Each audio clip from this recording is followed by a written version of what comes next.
mágica de la palabra. La Palu Cájima de la Bralapa. De lunes a viernes a las 12 de la noche. En Capó.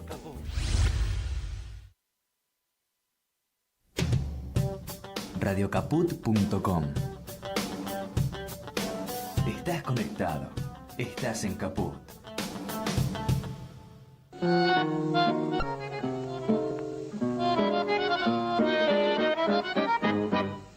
La batalla del Prado en Caput.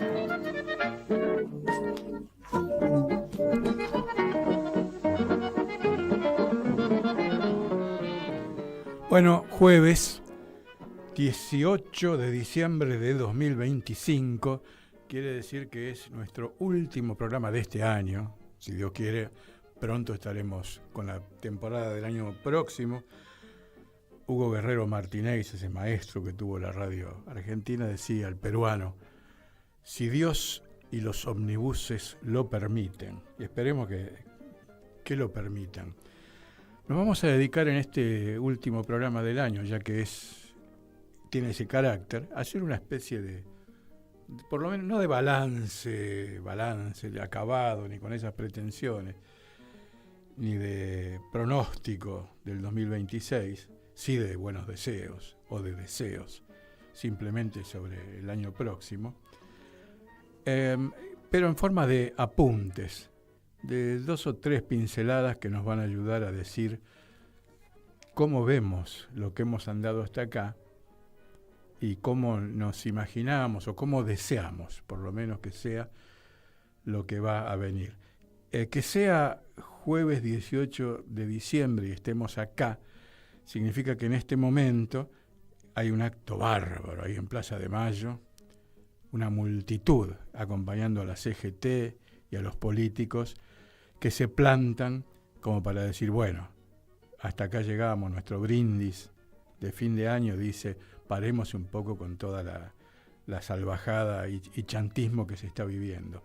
Fíjate, empezamos ya con los apuntes. El más reciente, el más fresco es esto, lo que está pasando en este instante. Ahora cuando salgamos de aquí nos daremos una vuelta por lo menos porque suponemos que todavía van a estar los discursos que ya empezaron. Pero vos fíjate, cuando decimos la chantada salvaje, la salvajada chanta que se está viviendo. Ayer estuvo el mundo en vilo porque el presidente de los Estados Unidos deslizó que en su mensaje de la noche iba a declararle la guerra a Venezuela. Una cosa realmente para estar temblando, para estar de mínima preocupadísimos. No lo dijo él, no dijo esta noche voy a declararle la guerra a Venezuela. Usó, como en la voz que se escucha, antes de empezar este programa se escuchaba una voz de Eve de Bonafini que hablaba de los periodistas que sí, los periodistas que no. Usó a uno de los periodistas que él usa, o influencer, el famoso Tucker Carlson, que anduvo por acá, ¿no? En algún momento.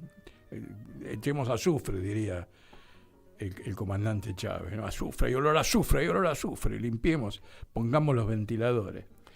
Entonces este Tucker Carlson dijo, yo tengo información de que esta noche el tipo va a declarar la guerra y qué sé yo. La consecuencia fue que todos los canales de televisión de la Argentina estaban atentos a ese discurso, en el cual, por supuesto, ni declaró la guerra, nada, ni se acordó. Habló de que, tonterías, que la culpa de que los yanquis tengan el récord de consumo de falopa en la historia de la humanidad, la culpa es de Venezuela y no de los yanquis, que le introdujeron a través de los soldados que regresaban de la guerra de Vietnam. El problema terrible que tiene la adicción, la sociedad norteamericana con sus adicciones, es consecuencia de la guerra de Vietnam, porque los soldados tenían que drogarse para poder enfrentar el infierno de la guerra en el sudeste asiático, y cuando volvían ya venían adictos, y nunca más se pudo parar ese comercio que tiene el centro neurálgico de la financiación y de la estrategia en los Estados Unidos. Pero este hombre, el presidente de los Estados Unidos, dice, no, la culpa es de Colombia, la culpa es de Venezuela, yo hice la paz en Gaza. Es una es una guarangada de decir, digamos, cualquier cosa. Y me hizo acordar a Roberto Arlt, nuestro gran escritor, cuando contaba en sus datos autobiográficos que el padre, que era un malvado, el padre de Roberto Arlt, le decía, te voy a pegar con el cinturón, pero ahora no, mañana. Entonces él se pasaba todo el día atormentado, porque el padre lo iba a fajar con el cinturón el día siguiente. ¿Qué es lo que hace Trump con nosotros? Y a una cierta parte de la población argentina parece que le gusta. Es una parte ínfima. Es, para empezar, el 25,87% que sacó La Libertad Avanza en los últimos cómputos electorales, que son bastante menos de lo que sacó sobre el padrón real cuando en primera vuelta habían salido segundo, tercero, ya no me acuerdo cómo, segundo, en las elecciones presidenciales anteriores. Pero la cuestión es que en el momento en que se dijo comienza el discurso de Trump, la televisión argentina se sacudió. Yo estaba viendo el programa que miro siempre, el de C5N, que es el de Dugan, no me acuerdo el nombre, todos los programas se llaman intratables, indocumentados, insoportables, inhóspitos, duro de domar. Gracias, Martín Loza. Duro de domar. Que estos días lo está conduciendo Marcela Feudale por las vacaciones de Dugan. Se interrumpió el programa, atención, porque todo... Y vos hacías cadena nacional, todos los canales estaban con eso. Y por supuesto Trump, no sé, dejó, mañana empezará de nuevo, voy a hacer la guerra, lo voy a invadir, lo voy a bombardear, porque es la manera como hacía el padre de Roberto Arlt de tenerlo al tipo atento y asustado. Y los periodistas hemos ido todo atrás de ese amague. Sanfilippo le habría dicho a Goicoechea, esto es muy de generación mía, es de los años de los años 90. Sanfilippo le dijo al arquero Goicoechea en la televisión, pibe, usted se comió todos los amagues. Nosotros nos comemos todos los amagues. Pero de eso vamos a hablar en un ratito. Vamos a empezar con un dato de balance, que es la despedida a Héctor Alterio. Vamos a hacerlo a Héctor Alterio con sus 96 años. En estos días hemos perdido dos grandes figuras, longevas y plenamente activas hasta el último segundo. Héctor Alterio ha sido uno, Eva Giberti, la otra persona. Los dos con 96 años. Tan bien vividos hasta el último segundo que, digamos, para los balances, ahí tenemos para ahí un Alterio joven, pero ahora lo vamos a escuchar en una grabación del año 1969 de un disco de vinilo que se llamó El Escarabajo de Oro, canta y cuenta. Era de la revista El Escarabajo de Oro y participan los escritores jóvenes de ese 1969, Abelardo Castillo, Liliana Hecker, Vicente Batista, Víctor García Robles, Eduardo Barquín, Humberto Costantini, Gerardo Mario Golubov, Rubén Natale, Bernardo Jobson, y también están Egle Martin, que canta, Inda Ledesma, la gran actriz, Héctor Alterio, que lo vamos a escuchar ahora, Alfredo Céspedes, Rodolfo Mederos y Rodolfo Alcho Urrón, y también está en algún momento Pipo Pescador. Pero estamos hablando de 1969, cuando la mayoría de ustedes ni habían nacido, y muchos de nosotros éramos muchachos, y esta generación que andaba por los 30 años, entre los 30 y los 40, eran un poco nuestros ídolos o nuestros líderes, aquellos a los que había que seguir. Vamos a poner, Martín Loza, Héctor Alterio diciendo, a ponerlo en 3:30, ponerlo, que es cuando Héctor Alterio va a decir el monólogo del traidor que escribió Vicente Batista. Saludo a Vicente porque le vamos a mandar esto para que lo escuche, lo hemos visto hace poco en una presentación de libros, ya no me acuerdo si fue la de Juan Sasturain, en la librería del Fondo de Cultura Económica. El mismo Batista le hace la introducción a Alterio, y Alterio recita, dice, lee ese monólogo actuándolo. Mándalo. Alterio. A causa de mi voz, como se nota oyéndola, y de la extensión de mis cuentos, resulta que, pero ante todo, yo soy Vicente Batista y el caso es que acá no me dejan leer. No van a perder nada. Me reemplaza Héctor Alterio. Él va a decirles el monólogo del traidor de uno de los cuentos de mi libro Los Muertos. De fragmentos se me ocurre y de unas palabras. El personaje es un ex militante que, torturado en otro tiempo por un policía, por el policía Francisco Barreiro, acabó traicionando a sus compañeros. Una especie de Judas, digamos. Vive dos vidas. Una, buscando a Francisco Barreiro. Otra, fingiendo que ha sido un héroe, contando que no traicionó. Solo él, su conciencia, sabe que es un farsante. Lo demás lo dirá Alterio. Decir que Héctor Alterio es uno de los mayores actores argentinos es la menor justicia que le puede hacer nuestra revista. Decir que es nuestro amigo es la menor justicia que nos podemos hacer nosotros mismos. Y termina. El monólogo se origina cuando uno de los invitados del protagonista, el traidor, le pregunta si realmente pudo soportar las torturas de Francisco Barreiro, si en ningún momento pensó confesar nada. Nada, compañero. Ni una sola palabra. Lo juro. Aguanté todo. ¿Ves las marcas? Es porque aguanté todo. No sé cómo me dejaron libre, te juro. No sé. Pero aguanté todo. Era tan fácil hablar.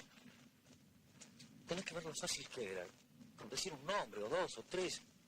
Listo. No te pegaban más. ¿Te das cuenta? No te pegaban más. Pero yo no dije un solo nombre.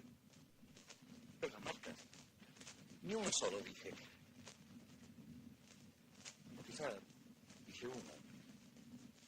Roberto Dugner. 13/230. Pero ¿para qué no me dieran más este golpe? Es aquí donde no tengo la marca. Y uno más. Roberto Vela. Las casas 115. También con la picana. ¿Te das cuenta?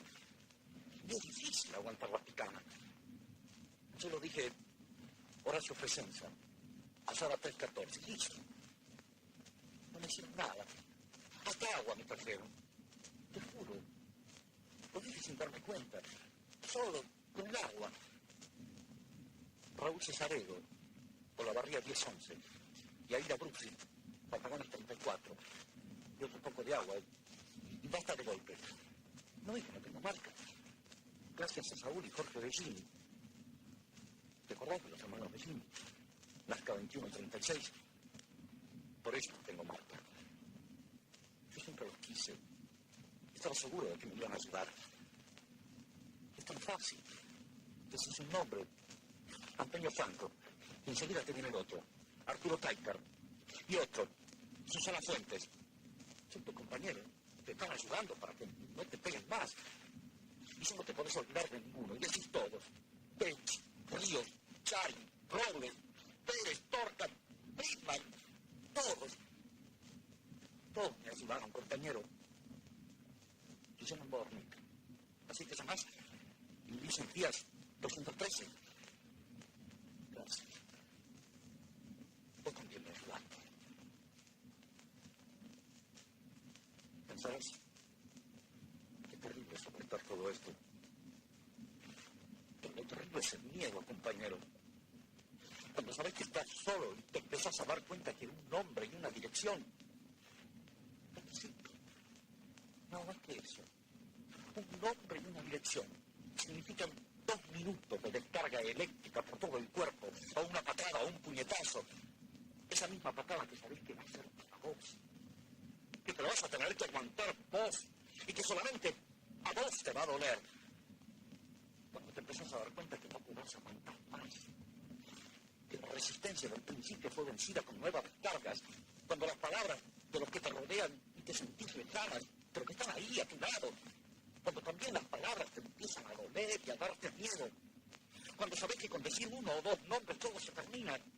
Las palabras, las patadas y esa horrible descarga eléctrica. Y viene el agua o un cigarrillo. Cuando sabes todo eso. Cuando el miedo, el dolor, todo junto, te hacen olvidar de las tardes de campaña financiera, de reuniones secretas, de tarimas improvisadas en la puerta de cualquier fábrica, cuando sabes que no podrás aguantar un solo golpe más. Te juro, todo se te junta. Tratás de pedir perdón y hablas. ¡Te murieron, Francisco Barreiro! Abelardo Castillo. Bueno, es un disco largo este, que es extraordinario. Era una muchachada, eran muchachos jóvenes, Abelardo Castillo, Constantini y toda esta gente. Esto está en YouTube disponible, No me acuerdo quién fue, no me ayudé, cometí el error de no anotar quién fue que lo subió a YouTube. Yo tengo el vinilo de esa época, porque yo los conocía y los admiraba, yo como muchacho. De Héctor Alterio, ponernos la foto así, le decimos adiós a este Héctor Alterio, que era un laburante. Entre sus laburos antes de ser actor estaba el de pintar casas, vender cosas por las calles, y él contaba, no sé dónde, pero él contaba que vio la película de Alberto Sordi, Una vida difícil, dirigida por Dino Risi, un genio, que hizo. Risi vino a la Argentina con Vittorio Gassman y filmó El Gaucho, un italiano en la Argentina, una comedia extraordinaria. Y él vio a Alberto Sordi en Una vida difícil y dijo, a eso me voy a dedicar, eso voy a hacer yo, eso quiero hacer yo. Y bueno, vaya si lo hizo. En la introducción que escuchamos, la de Vicente Batista dice el gran actor Héctor Alterio, 1969, porque Alterio todavía no estaba consagrado. Claro. Porque en el 74, con Sergio Renán y Ana María Picchio, hacen La Tregua, que va a ir al Oscar y todo eso. Pero bueno, hay muchísimo para hablar de este hombre, pero dejamos constancia en la Radio Caput de que no nos es indiferente su partida. Y pasanos un cachito de la otra despedida de estos días, que es la de Eva Giberti. Así nos ponemos a torear con la de estos días y ver si nosotros estamos en condiciones de tomar esas postas, ¿no? Porque esperando este programa escuchábamos la voz de Eve de Bonafini, por ejemplo. Y decís, bueno, y siempre, sí, siempre el lugar que se deja vacante lo tiene que ocupar otro. De eso se trata. Mandala a la Eva Giberti en ese cachito que tenemos o en las fotos, porque es la otra despedida que tenemos que hacer. Dale nomás. La violencia, que en realidad es las violencias de toda índole, de todo color, siguen siendo peligrosas porque la violencia emerge y se nutre cada día más desde las distintas tecnologías. Entonces, frente a las violencias, el coraje para aprender es lo que yo diría, cómo enfrentarlas, cómo conocerlas, porque no nos equivoquemos. Van a aparecer nuevas y por lo tanto necesitamos más imaginación y no tener miedo de tener imaginación. Bueno, el agradecimiento a quien subió este video.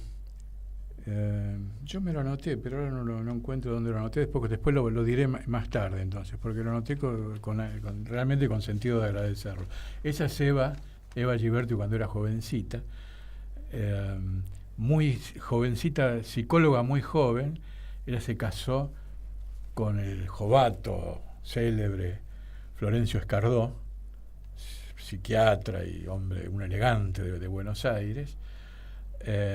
Y ellos publicaban una columna en el diario La Razón que era Escuela para Padres, y salió durante años y las mamás de los barrios las recortaban y las guardaban. Y tenés una foto más de Eva Giberti, que esta actitud, la señora mayor es la célebre antropóloga Margaret Mead, y Eva Giberti, jovencita, la está entrevistando. Fíjate que no había grabador, había que anotar, y ella lo hace con esa humildad que la caracterizó siempre, aun cuando ya era una celebridad ella misma, ni que hablar en la Argentina. Así que un abrazo a Hernán Invernici, su hijo mayor, a Vita Escardó, su hija menor, y bueno, muchas gracias por todo, y vamos a darle para adelante nomás, siguiendo las indicaciones de Alterio y de Eva Giberti. ¿Cuánta gente se fue este año? Bueno, decime una cosa, vos que sos un tipo joven y optimista y tenés todo por delante. ¿Dónde estamos parados en este cierre de 2025 y lo que viene? ¿Cómo lo estás intuyendo? Qué pregunta, ¿no? Primero quería decir, respecto a lo que nos mostrabas recién, ¿no? Es increíble cómo somos una máquina, como país, digo, la Argentina, sí, de generar monstruos de la cultura, ¿no? De generar genios. Y cuando hablo de cultura lo digo en el sentido amplio, ¿no? De lo que va desde el deporte, pasando por supuesto por la música y la actuación, hasta luchadores sociales que son verdaderos pensadores y verdaderos cuadros políticos, ¿no? La nombrabas a Eve de Bonafini, a Eva Giberti recién. Generamos pensadores que tienen un nivel de profundidad que no es tan fácil. Me parece que estamos a la vanguardia del mundo en ese sentido. Lo de Héctor Alterio, las cosas que ha hecho en el cine nacional, uno lo ve y no puede dejar nunca de emocionarse con él. Ídolos populares, bueno, los lugares obvios, ¿no? Como Maradona, Messi. A veces me parece que nos cuesta y tenemos, no sé por qué, ¿no? Es como que nos cuesta valorarlos lo suficiente durante mucho tiempo, ¿no? Por ejemplo, ahora veo que en el caso de Charly García se generó un boom, le pusieron a su nombre una esquina, cuando hacía muchísimos años él ya tenía una esquina en Nueva York donde hizo la tapa del disco Clicks Modernos. Entonces digo, ¿cómo Charly García tiene una esquina en Nueva York antes que en Buenos Aires? Y desde los años 70 él sacando discos que son inigualables en otros países del mundo. Y en distintas generaciones, ¿no? Ni hablar de los tangueros, que también muchas veces nos olvidamos de ellos. Y los más jóvenes de ahora, por ejemplo, que yo voy aprendiendo por medio de mis hijas, esta piba, Lali Espósito, uno ve lo que hace así como algo pop, y me parece que, y algunos me dicen que exagero, y estoy convencido de que no exagero. No tiene nada que envidiarle a Madonna, por ejemplo, ¿no? Y me parece que todavía no terminamos de verlo y de valorarlo. Siempre más tarde, en algún momento se termina valorando, ¿no? Pero es increíble cómo la Argentina construye, genera estos genios de distintas disciplinas y estas genias de distintas disciplinas. Y ahora sí, un poco yendo a la pregunta que me hacías recién, fíjate qué paradoja que estamos en un momento en el cual tenemos gobernando al país a un elenco que desprecia la cultura, desprecia todo eso, y tenemos una sociedad que en algún punto, un porcentaje, por supuesto, no siempre todos, ¿no? Pero un porcentaje importante de la sociedad acompaña ese desprecio, ¿no? Porque ni siquiera hay se escuchan voces de, bueno, no, si yo lo voto porque estoy de acuerdo con el plan económico, pero me gustaría que no maltrate a nuestros artistas. Tampoco, por lo menos, se ve demasiado eso, ¿no? Entonces ahí estamos en una especie de paradoja, creo yo. Sobre el respaldo de la sociedad, es un tema que nosotros tendríamos que indagarlo, estudiarlo. Me refiero a cuantificar eso. Te voy a decir cosas que yo tengo para... Si yo tuviera que hacer un brindis, yo brindaría por la verdad. O sea, que reflexionemos por la cuestión de la verdad. Y con esto me refiero... Viste que hablábamos recién de eso de Trump. Trump ayer dijo, voy a hacer la guerra. Hizo saber que le iba a declarar la guerra a Venezuela a la noche. Y ni lo mencionó el tema de la guerra. Entonces, y todos los canales argentinos se pusieron en cadena nacional a escuchar el discurso donde él dijo lo que quería decir, que es muy parecido a lo que dice el presidente Milei, que es, este es el mejor momento de la historia, sacamos 12 millones de la pobreza, todas cosas que no se verifican en la realidad, que los números van por cualquier lado. Entonces, yo tengo dos propuestas. Yo, como cuando jugamos al truco, voy al pie tuyo, si hablamos de cuestiones políticas. Porque yo yo soy muy politizado, pero no comprendo la política cabalmente. Estoy muy contento de que estemos en este momento en la Plaza de Mayo con la CGT, y están todos, y muy, muy contento con eso. Pero me da una especie de felicidad interior, como hoy almorcé en Pacos, acá abajo. Y ya que hablas vos de Charly y todo eso, hay un momento que yo estaba, no sé con qué, con el café, no sé, y escuché, me sentía tan bien porque escuché La Trampera de Aníbal Troilo, la milonga, y me vino como el alma al cuerpo. Bien. ¿No? Y siempre me acuerdo de Milan Kundera, el gran novelista checo, para mí un genio. Cuando él, en su primera novela famosa, que fue La Broma, él vive en un país del este, en Checoslovaquia, comunista, Entonces, pero ya en los años de los 60, y cuando se quiere, se busca correr un poco las orillas de la expresión. Déjame decir algo más.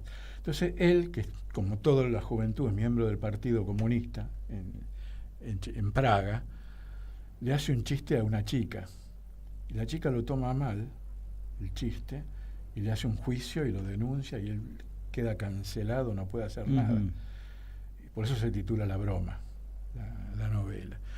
Y el personaje, del narrador, integra un grupo folclórico, como si fuese los chalchaleros de Checoslovaquia, digamos.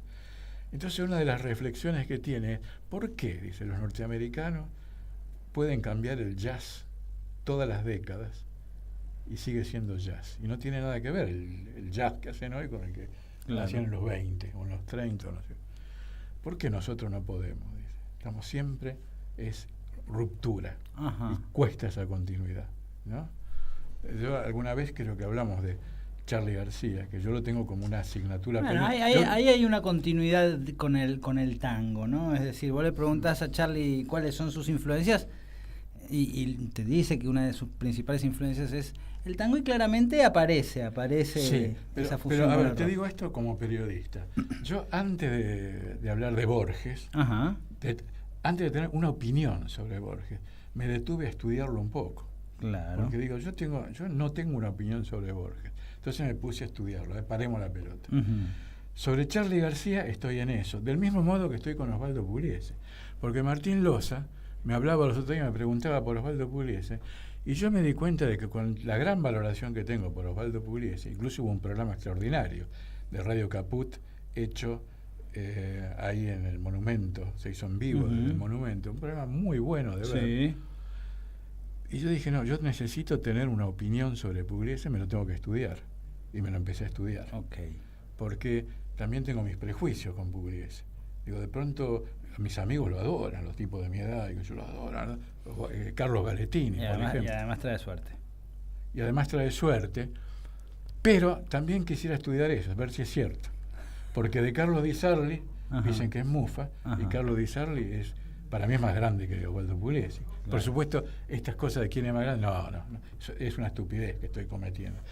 Pero es grandioso. Carlos Di Sarli le dicen que es mufa. Y Osvaldo Pugliese, que yo lo tengo que estudiar, lo tengo en estudio, y me parece que es un grande. Él trae suerte. Entonces digo, espera, ¿sabés cómo estoy yo en este momento de escéptico? ¿Qué grupo político, qué poder político opera para que el mito Pugliese sea de la buena suerte? ¿No? En eso estoy. Porque las cosas porque por ejemplo, te dicen los nuestros dicen, sí, el 40%, la culpa es de la gente que el 40% votó a Milei. No, señor, me hice las cuentas, las hice antes, pero me las hice esta mañana de nuevo.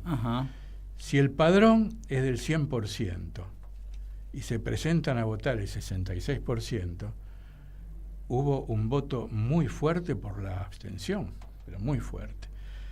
Entonces quiere decir que la Libertad Avanza tuvo, sobre los que fueron sobre el padrón, tuvo el 25,87% de los votos, que es menos de lo que tuvo Milei en la primera vuelta presidencial, cuando compite con Massa. ¿Por qué siguen esto de manera crítica? Al 40%. ¿Y por qué? ¿Sabes? Porque ya te digo mis propias intuiciones, ¿no?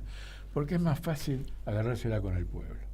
Si el pueblo, la gente, el 40% es mucho, pero es falso. Y los nuestros dicen, el 40%. ¿Cómo? No. ¿Sabes por qué los nuestros lo aprueban? Porque si no tenés que reconocer que los nuestros, que se llama Cristina, Kicillof, que vos quieras, Tayana, tuvieron el 21,45.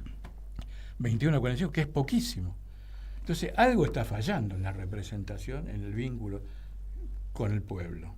Sí, hay una tendencia para mí un tanto necia a veces a pensar que todo aquel que vota por la derecha es una persona inescrupulosa, es malo, tiene maldad, es egoísta.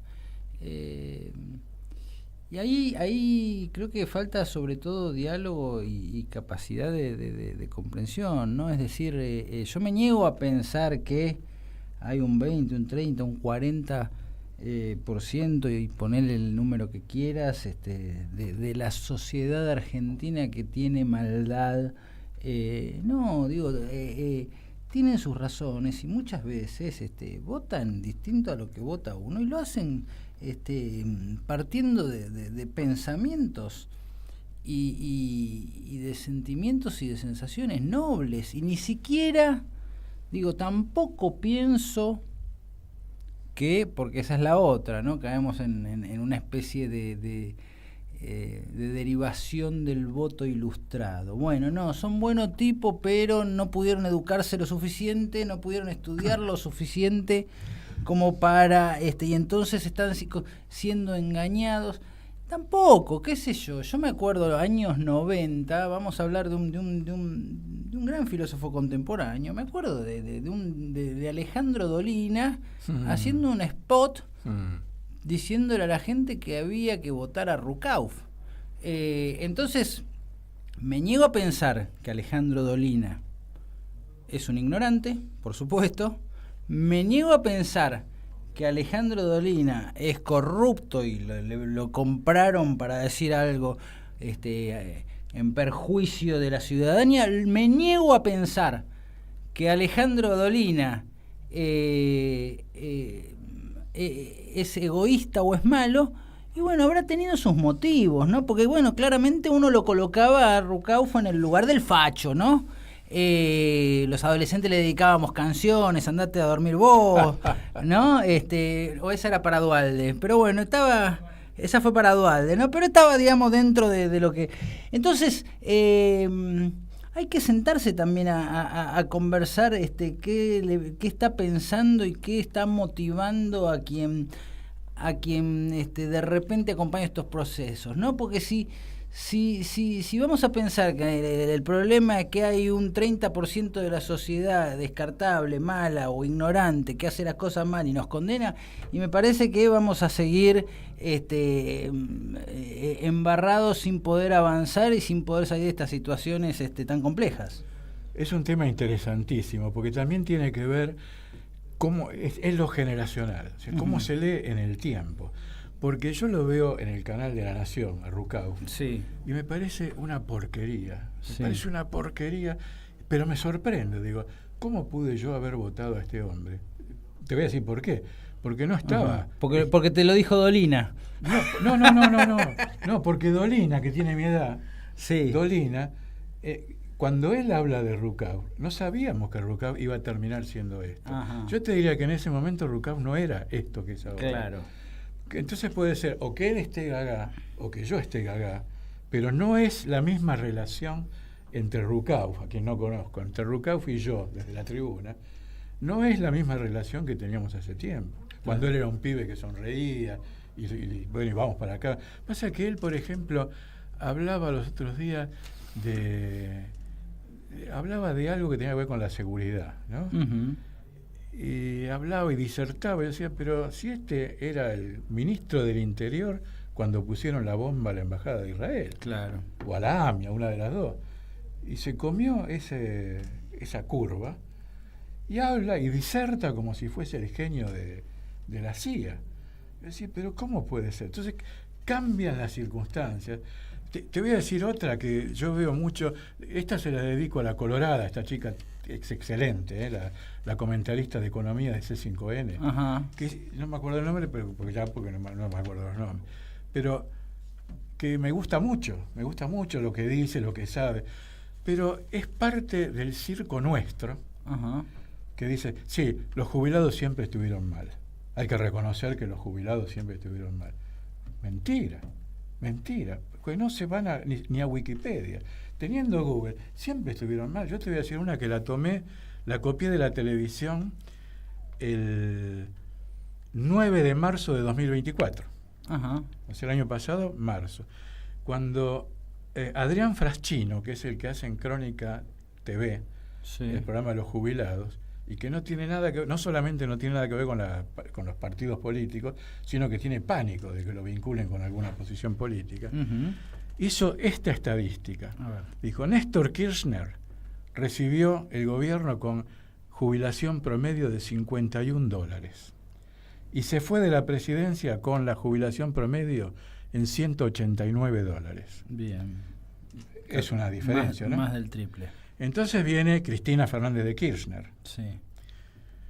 Cristina Fernández de Kirchner recibe los $189 de jubilación promedio que le deja Néstor Kirchner, y cuando se va, la jubilación promedio está en $445. Ok, más del doble. Es tremendo. El quíntuple de lo que era 10 años antes cuando la recibe Néstor. Entonces, ¿cómo se puede decir? ¿Cómo los nuestros pueden No, el decir? quíntuple Sí, no, perdón, sí. 9 veces. De 50 a 450. Sí. ¿Cómo se puede decir desde la tribuna nuestra, acríticamente, sin siquiera fijarse, sí, siempre los jubilados estuvieron mal? No, no es cierto, no es cierto. Claro, porque a eso hay que sumarle también una serie de programas. Me acuerdo que viajaban todos a Mar del Plata en temporada baja, que si vos eras jubilado ibas, había turismo interno por el país en temporada baja a precios promocionales para jubilados, por ejemplo, y hubo muchas personas que en la tercera edad conocieron el mar, por ejemplo. Mirá, ¿Sí? claro. Mirá. Bueno, como dato complementario, Macri tomó los $445 y los bajó a 191. Uh-huh. Alberto Fernández de 191 a 108. Uh-huh.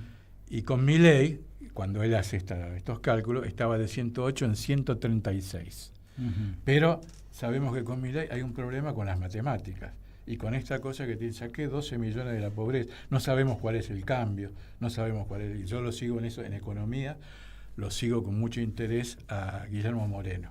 Uh-huh. Me parece que es el que diagnostica con más precisión y con más datos, porque después se habla, sí, los jubilados siempre estuvieron mal. No, siempre no.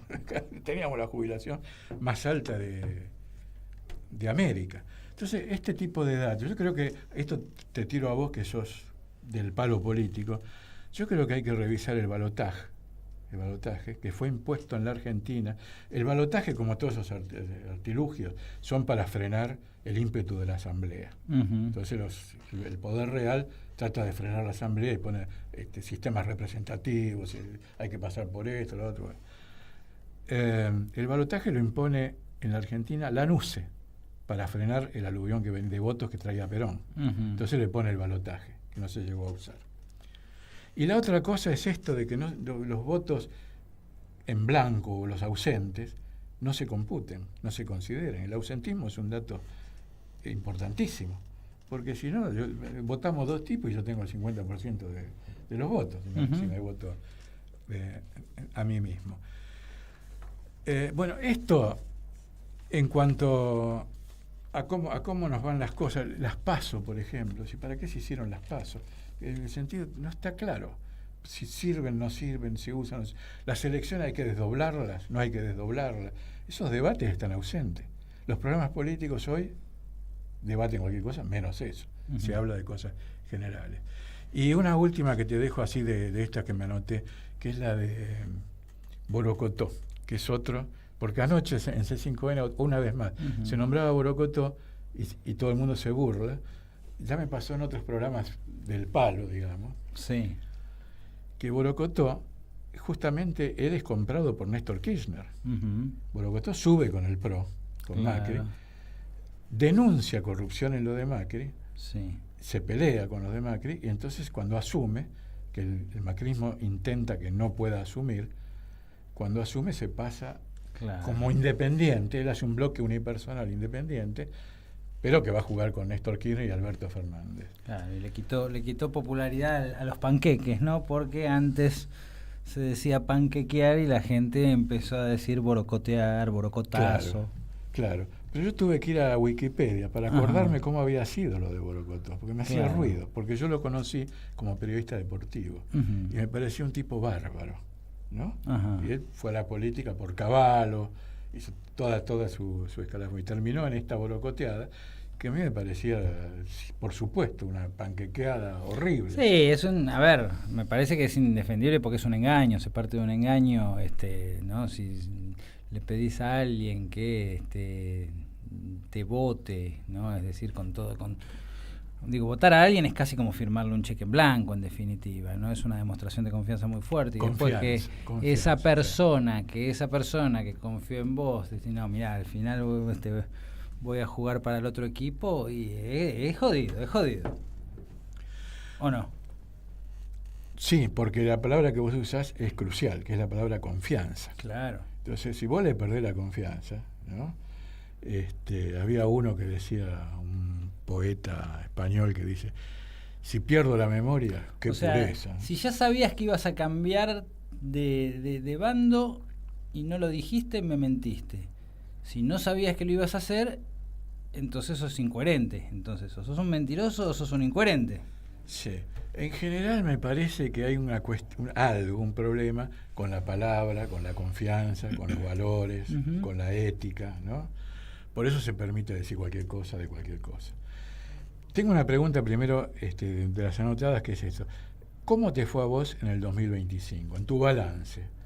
En lo personal, ¿estás contento? Fue un año muy difícil, ¿no? En varios aspectos. Fue un año muy difícil y... Aclararemos, por la duda, que vos Sí. sos el fundador y el director de la Radio Caput. Claro. A ver... ¿Cómo fue para la Radio Caput? Algo que pasó hace 30 minutos exactamente, me parece que es una síntesis de cómo fue este año para mí, pero que me parece que, lo voy a contar porque creo que nos pasa un poco a todos, ¿no?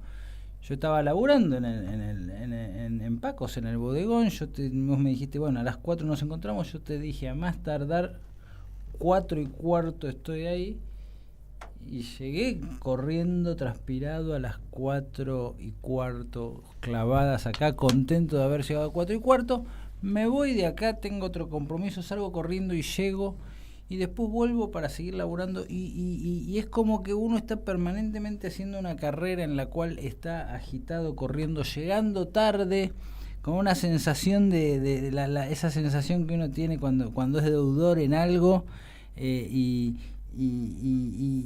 lo corren los vencimientos. Bueno, esa sensación creo que no la tengo solamente yo, que la tenemos un poco todos, o por lo menos muchas personas, que veo que nos ha pasado que quien tenía un trabajo ahora, para mantener un nivel de vida, pasó a tener 2, quien tenía 2 trabajos ahora tiene 3, o quien se tomaba un taxi ahora se toma un bondi, quien tenía un auto también vendió el auto para tener un bondi, o el que se tomaba un bondi camina para ahorrar. Y entonces todos o bajaste tu nivel de vida, y esos pequeños gustitos que te daba ya no te los das, o laburás el doble, por lo tanto tenés menos tiempo para el ocio, o una combinación de las dos cosas. Me parece que eso nos pasó un poco a todos, ¿no? Fue con lo suficientemente escalonado como para que no fuera tan traumático, pero la realidad es que estamos todos bastante peor, ¿no? Yo lo noto, digo, tengo menos tiempo para sentarme a tomar algo con amigos, para sentarme a comer con mis hijas, para leer un libro, para dormir. Y uno está permanentemente corriendo, y lo jodido de esto es que todo parece indicar que en el mediano plazo la cosa se va a complicar más, no es que se va a hacer más sencilla. Y bueno, en ese sentido el balance, por supuesto que no es bueno. Y insisto, veo que es generalizado para todos, ¿no? Yo me acuerdo cuando hace 10 años casi ya abrimos esta radio, que no teníamos un mango, porque los que creamos esta radio nos acabábamos de quedar sin laburo, ¿no? Ya lo conté 80.000 veces, ¿no? Pero las alfombras las afanamos de un volquete, porque estaban haciendo reparaciones en el San Martín.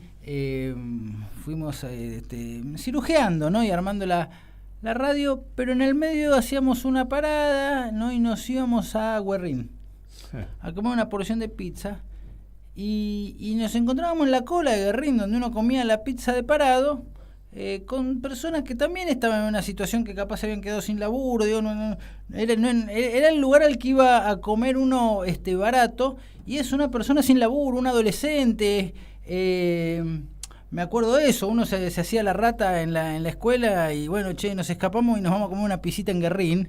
Hoy un pibe no se puede hacer la rata en la escuela y ir a comer una pizza en Guerrín porque no tiene cómo pagarla. Entonces, quiero decir, esos pequeños lujos que estaban al alcance del adolescente, del tipo que se había quedado sin laburo, esta cosa, esas cosas ya no están más.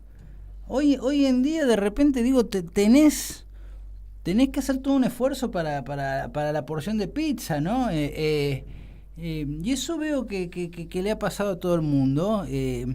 Entonces, bueno, claramente estamos todos bastante peor y con pocas perspectivas de que eso vaya a cambiar. Por eso es tan valioso lo que hablábamos hace un rato y que tampoco lo supimos valorar como no valoramos a Alterio, a Charly García, a Maradona, a Lali Espósito, a Pugliese. Digo, ¿cómo puede ser que hubo un momento en el cual, por el hecho de ser jubilado, ¿sabe qué temporada baja?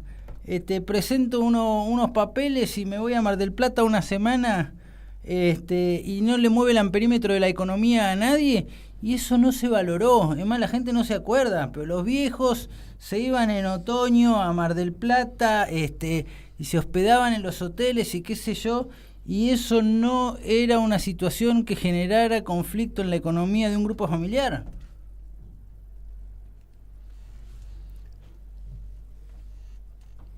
Pacos, ¿cómo anduvo? Porque estoy pensando que vos estás con Radio Caput. Sí. Paco salió bárbaro. Y estás con InfoSiberia.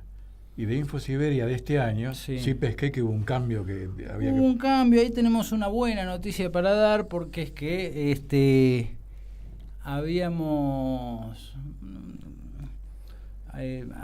perdido por una situación con WhatsApp, porque bueno, siempre alguna mano negra, algún hacker, alguien que quiere que la gente no se informe, ¿no? Habíamos perdido la comunicación con unos 30.000 estoy haciendo mal las cuentas, 6, 12 con unos 30.000 lectores. Es un montón. Y era una construcción, vos pensás que en total son más o menos, son 80.000. Haber perdido 30.000 de 80.000 fueron muchísimos. Pero lo bueno es que en las últimas 48 horas recuperamos 20 de esos 30.000.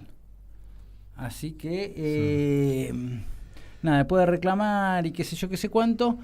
Así que bueno, nada, en ese sentido estamos muy contentos porque ya volvemos a y pareciera ser que los otros 10.000 que faltan también los vamos a estar recuperando dentro de unos días, con lo cual volvemos a salir a todo vapor con InfoSiberia. Sí.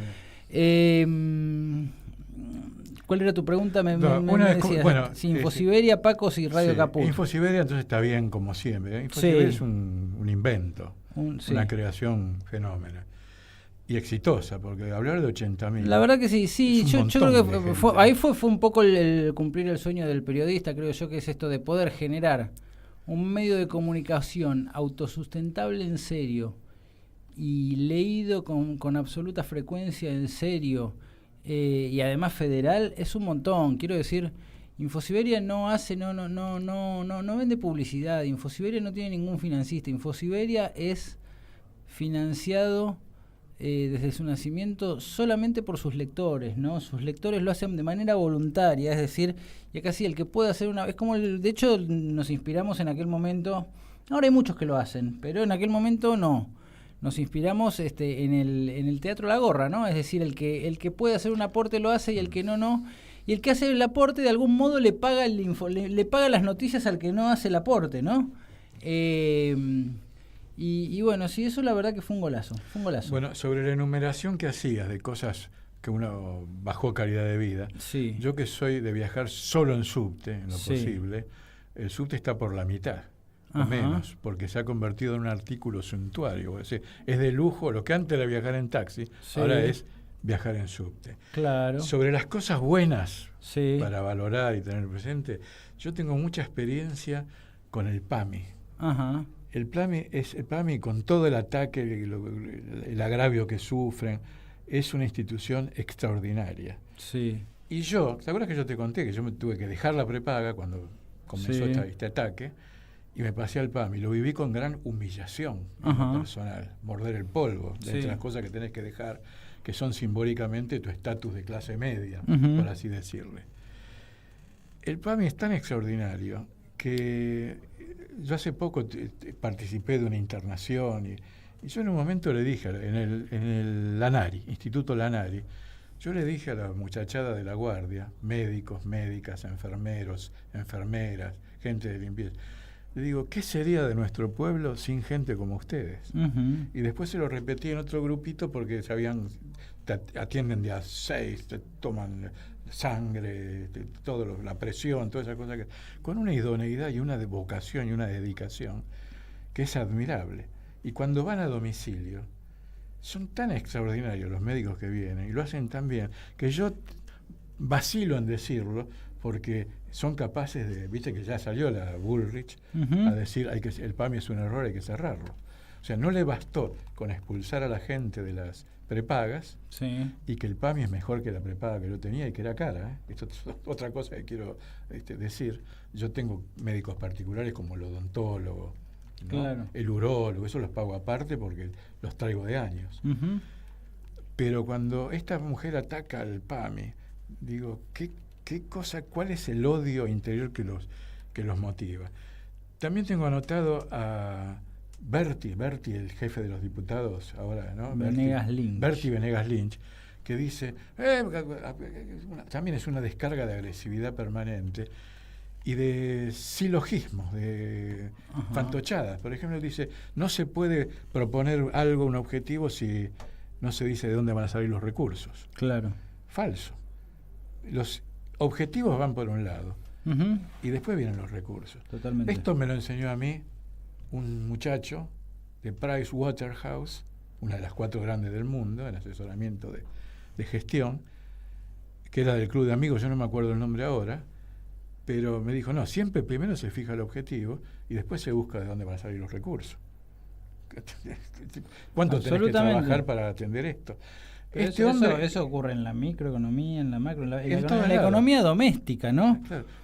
En la economía doméstica funciona así. O vos cuando vas a trabajar decís, bueno, esta hora de trabajo se la voy a destinar al dentífrico que voy a comprar, esta próxima hora de trabajo se la voy a dedicar a las entradas para el cine. No, a ver. José de San Martín dice, el objetivo es liberar a América. Claro. El objetivo concreto, entonces, tácticamente, hay que ir a Lima. Si cae Lima, cae América en nuestras manos, en las manos de los americanos. Y entonces empieza a trabajar a ver cómo se va a financiar eso.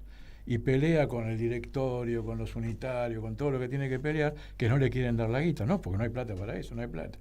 Hay plata, como hay plata para los bancos, hay plata para el Fondo Monetario y no hay plata para los discapacitados.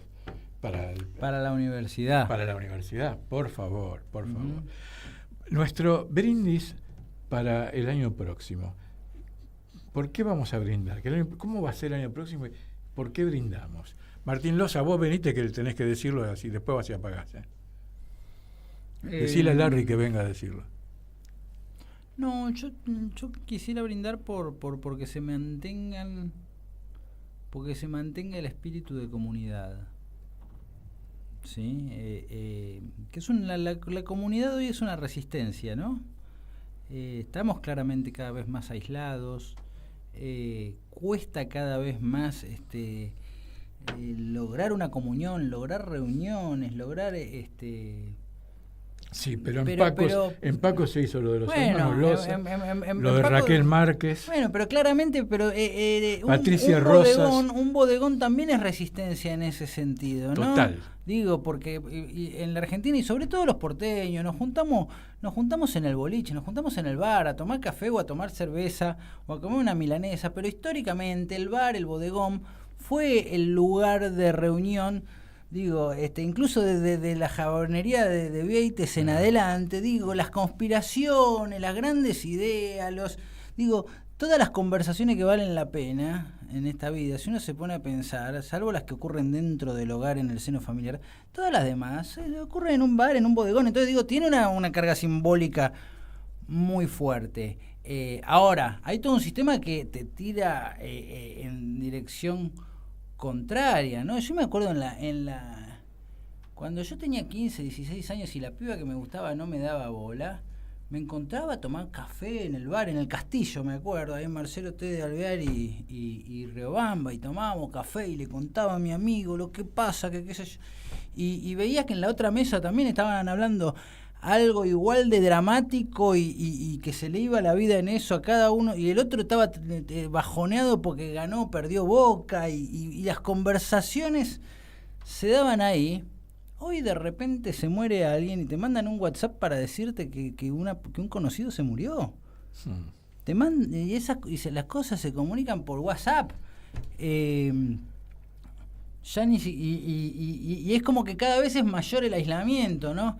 Antes una persona cumplía años y capaz te llamaban, che, feliz cumpleaños, tomemos algo. Ahora ya ni siquiera es el mensaje, seguramente vos formás parte de un grupo de WhatsApp en el que alguien dice feliz cumpleaños y después todos están feliz cumpleaños, feliz cumpleaños, feliz cumpleaños, feliz cumpleaños, ¿no? El otro día en un grupo de WhatsApp, no voy a decir de dónde, pero vi una situación muy graciosa que pasó eso, ¿no? Feliz cumpleaños, feliz cumpleaños, feliz cumpleaños. Y varias horas después, la persona destinataria dice, che, pero hoy no es mi cumpleaños. Y bueno, y entonces, claro, el error del primero de todo indujo a 25 personas más que le dijeron feliz cumpleaños a alguien que no cumplía años y que se enteró muchas horas después que todos la estaban saludando. Entonces hay todo un aislamiento. Entonces digo, ¿por qué brindo? Brindo porque se pueda sostener, resistir y fortalecer, diría incluso, el espíritu de comunidad. En particular, en el caso de quienes integramos Caput, que creo yo el objetivo que tuvo un poco hace 10 años es el que tiene hoy y lo sostiene, que es el de construir, generar una comunidad, el de pelear contra el aislamiento y también en general como sociedad, ¿no? Que vayamos recuperando esta cosa de che, voy al bodegón, a la cervecería, o capaz a la plaza de la esquina, no sé, pero tengo conversación cara a cara con amigos y capaz conozco al otro que lo había visto pasar un par de veces y me pongo a charlar con él y me doy cuenta que al final era un buen tipo y capaz había votado distinto a mí, capaz había votado a Milei y no por eso era una mala persona y me puse a conversar y el tipo me dijo algo que me hizo pensar algo que yo antes no había analizado y viceversa, y ahí se empiezan a generar cosas que hoy no están, ¿no? Hoy vivimos todos en pequeñas burbujitas. Así es. Me gusta el brindis, me sumo entonces al brindis por la comunidad. Larry, vení, brindá acá. Martín, aunque sea desde ahí, hacelo. Decilo desde ahí, decilo como hacés vos con los programas que les das bola.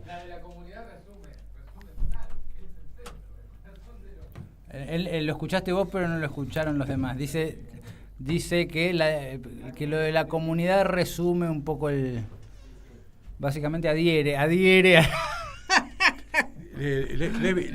Che, Larry Levy, ¿aparece en ese? Vení con nosotros, vení. Que se lo vea Larry Levy. Escuchame, tenemos un encuentro de grandes. Ahí está. A ver. ¿Vos qué crees? ¿Que yo despida el año? ¿Cómo? No, la verdad que con la Copa estaba ahí está bueno lo que se está produciendo acá porque estaba hablando con Martín Loza ahí en los controles mientras los miraba y los escuchaba y hay cosas que no coincido y hay cosas que sí coincido y esto es en contra de la comunidad. No, claro que no. Hay cosas básicas que creo que estamos todos... ¿Estás en contra de Charly García? No, al contrario. No. La dinámica política nos está enseñando que a veces hay que hablar con el contrincante, pero hay otras veces que no hay que hablar con el contrincante. El contrincante es tan duro que no hay posibilidad de diálogos. Vos fíjate que es lo que hace el gobierno no escucha. Nosotros sí escuchamos, pero Martín Loza dice que nosotros no escuchamos.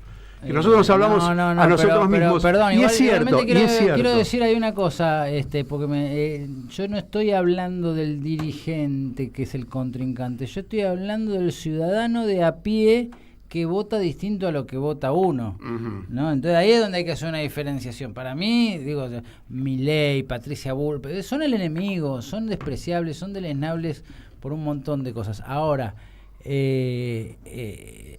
la persona que va y los vota no es una reproducción, no es una fotocopia de ellos. Es cierto, a eso voy. Es cierto. Y le contaba a Martín que una socióloga mía, cuando perdimos en el 2015, cuando subió Macri, hizo un relevamiento, trabajaba en Acción Social, es socióloga, y salió a hacer un sondeo en territorio. Y las mujeres le decían, la verdad que a Cristina la adoramos, es decir, fue lo mejor que tuvimos, pero no nos ha resuelto un problema grave para nosotros, que es la inseguridad. Digo, hay cosas que tenemos que prestar atención. Me parece que es un gran tema. Sí, es un gran tema. Hay 3 temas que yo siempre los nombro en mi programa, que es inseguridad, corrupción, y inseguridad, corrupción. Inflación. Y la inflación. Y la corrupción. Inflación. La inflación, bueno, desde ya, la corrupción y la inseguridad. Son 3 temas que no hemos resuelto, el campo nacional y popular. Escúchame, que ya no tenemos más tiempo. No, Juan Martín me robó la idea. Él sabía que yo lo iba a decir y dijo lo de la comunidad. No, pero quiero subrayar esa parte. ¿Se escucha? Sí, a vos no te escuchamos. Sí, acá sí. A ver. Sí, se escucha, ¿no? Acá en los cosos estos sí. A ver ahí, sí. Sí. No, subrayar esto de la comunidad también pensar, porque muchas veces cuando se escucha eso, cada uno piensa en sus comunidades. Los de mi bando, me tengo que juntar más con mi... Esto que decía Juan Martín me parece que es clave de acá a futuro, pero realmente, porque es el vecino, es el familiar, y se provocan, no estamos todos encerrados más allá del celular, en nuestra propia, el celular lo hace, te pone en tu burbuja, bueno, pasa mucho dentro de la Martín, vos sos testigo hablarnos, de haberme escuchado decir que la desconexión entre la clase dirigente y los supuestos representados es brutal. No, pero entre la academia, bueno, pero digamos, es ahí no estoy hablando de eso con respecto a la clase dirigente y la gente, sino entre la misma gente, la militancia inorgánica, comunicadores, gente cualquiera. Vos decís que cancela al otro directamente. Totalmente, no lo escuchan, sí, es cierto. Y se acercan, también es algo que dijo antes Juan, que siempre lo veo, que se acercan, cruzan el puente desde arriba, o sea, lo bajan y dicen, estúpido o malintencionado, te vengo a explicar. Eso no es acercarse. O sea, desde una posición desde una posición de soberbia, el que sí, está al claro. lado, el otro, el de la patria es el otro. Bueno, hay que acercarse un poco más. Ojalá se dé. Bueno, estuvo bien el Gran Hermano, ¿no? Sí, claro que sí. Claro se mete el Gran Hermano y se acabaron las discusiones. Bueno, seamos puntuales. 17:04. Sí, podemos seguir un poquito más porque todavía mi entrevistada de hoy no ha llegado. Estaba en la marcha hace un rato, así que si hubo algún problema en la marcha, puede ser que llegue con demora. De todas maneras, me parece muy bien este cierre de año con el director de la radio que ha contado de algún modo. ¿Ya llevamos 10 años? Vamos a cumplir 10 años en unos meses, en junio. Yo llevo 7 años, estoy cerrando hoy la 7ª temporada en Caput. Y la verdad que nunca en un medio me he sentido tan cómodo, tan, digamos, en comunidad, como vos decías, y en la posibilidad de disentir, porque no pensamos lo mismo, Juan Martín, Horacio, yo no pensamos lo mismo. Inclusive han nombrado aquí gente de la radio que yo no pienso igual que ellos, y la verdad que me parece recontra piola. Una vez Juan Martín me dijo... Vos podés decir lo que quieras, inclusive con un invitado con el que Juan Martín en algún momento tuvo algún distanciamiento fuerte, ¿no? Me dijo, no, yo no te puedo censurar. Y bueno, para mí eso es como, es una gran virtud de un tipo que dirige un medio como este, donde la opinión es absolutamente democrática, ¿no? Y ahí me parece que radica la fuerza de Caput. Caput no tiene un mango. Todos los que hacemos algo en Caput lo hacemos casi a pulmón, ¿sí? Cargando al hombro el mensaje, digamos la función, y este es el producto. Caput hoy es un medio absolutamente reconocido, absolutamente reconocido. Vos decís Caput en cualquier lado, te dicen sí, claro que lo conozco. Y eso no es gratis en el doble sentido de la palabra, ¿eh? Bueno, feliz año, feliz fin de año, que el 2026 sea mejor y que nuestra dirigencia política se ilumine, ¿no? Que para mí esa iluminación sería, como decía el Papa Francisco en su momento, que dice, cuando llegó al Vaticano, dice que hay que abrir las puertas y las ventanas y que corra el aire, aunque algunos se resfríen. Porque si las dirigencias se atornillan ahí, nunca va a aparecer el nuevo Néstor Kirchner, nunca aparece. Lo que pasa es que tienen la facilidad de privatizar la energía, entonces esa iluminación parece difícil hoy, parece muy difícil. Pero es lo que hay que hacer. Y sí, sin ninguna duda, y la solución está en la calle, no está en otro lado. Es lo que hay que hacer, porque si ves la Plaza de Mayo, entre todos esos tipos que están hoy... Bueno, hoy renació una esperanza, déjame que te interrumpa, porque ver a la CGT y en esa actitud, hacía mucho que no lo veía, y a mí me despierta cierta esperanza, por ahí falsa esperanza. Hemos logrado que Larry Levy se sume no, mirá, no quiero ni nombrarlo al de Miami, hago los cuernitos, el de Miami ese, el pastor protestante de televisión. Ah, sí, Goebbels. Que lo quieren y bueno, prepárense para el 2027. Prepárense para el 2027, pastor, porque nos van a poner el pastor. Lo dejamos acá. Dale. Viva la laicidad, viva la religión, pero en serio. Bueno, hasta el año que viene. Gracias por todo, gracias, Juan. En Caput quiero contarles un poco que pasa en Radio Caput. pasan cosas. Y cuando uno entra, todos te esperan con una sonrisa. La pecera se llena de gente. Esa radio te sonríe. Es una radio que enseña, porque para mí la radio tiene que ver con eso, con lo que se transmite. Todo es sonrisa, todo es amor. Es una radio hecha con muchas ganas de hacer las cosas bien, ¿no? No sé si llamarlo un premio. Me parece que es un lazo entre la radio y las madres. Un lazo de amor, un lazo de comprensión, que es lo que a uno le hace falta para vivir. Radio Caput. Así que Radio Caput, a todos, a los compañeros, a los chicos, a todos. Les prometo que hasta el último día de mi vida, mientras pueda respirar y aunque sea caminar unos pasos, voy a seguir en esta lucha para ustedes, por ustedes. Gracias. Esas cosas. ¿Querés arrancar la mañana bien informado? ¡Rompelo! InfoSiberia, las noticias en tu celular. Manda tu mensaje de WhatsApp al 11 36 16 0088 y recibilo gratis todas las mañanas.